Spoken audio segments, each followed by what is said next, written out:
অভ্যাস ভালো কথা, তুই যে মর্জিনা মায়ের বেলা চুরি করছস, এই যে বেলা কি তুই না 30টা দিয়ে বেশি দিছস। হ্যাঁ না, এই দিছি এক জায়গায় আরে দিছস দিছি।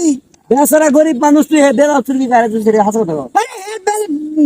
বেলা যেমন অনেক গরিব মাসের দিই আমি অন্ত ভালো হয়ে গেছি। আমি বিশ্বাস তাহলে দেন এই যে এই গরু কিনতাম আমি, হ্যাঁ গরু কিনতাম তুমি দেন এটা কইতে নিছস? 50,000। কি রে? হে শুন, আমি তোর কথা কই, কোন?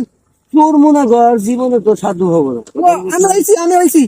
তুমি আমার ঘোরা দিন হইছ, তোর বাপে আসলে চুরি, তোর দাদা চুরি, তুই বড় চুরি। আমি ভালো করে আমি লেবার দেন নাম কাউকে এত চুরি করবে গেছিলি, চুরি করে কিছু টেয়া পাইছস, গরু কিনতে যেতেছস। শুনে একটা কথা কই, কোন? কথাটা মন দিয়ে শুনবি, হ্যাঁ। সাবধান। আমি বাবা গালের ভিতরে বুঝছস, একবার এই দিনের মতন কোন? চশমাটা কাগজ নিয়েছিস, দশ পরে আমি কিনছি গুলিস্তান থেকে। চুরি করে নিয়েছিস জানি আমি। আচ্ছা কোন? শুন, হ্যাঁ তুই মনে কর যার টিয়া চুরি করছস, হ্যাঁ ও তো মনে কর যে কোনো কাজে লাগে টিয়াটা থুইছে। ভাই, আমি বিশ্বাস করি আমি চুরি করি নাই ভাই, এটা আমার।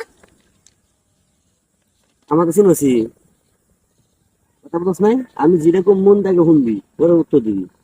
মনে কর তুই যাতে চুরি করছো, যে কোনো একটা কাজে লাগে থুয়ে দিছে, তখন তুই চুরি করার টেহা নিয়ে যে গরু কিনবে, তুই গরু আনি কি করবেন দিবি? কথা কষ্ট রে, অহন কহন কর চুরি করবি? না হ্যাঁ না। এই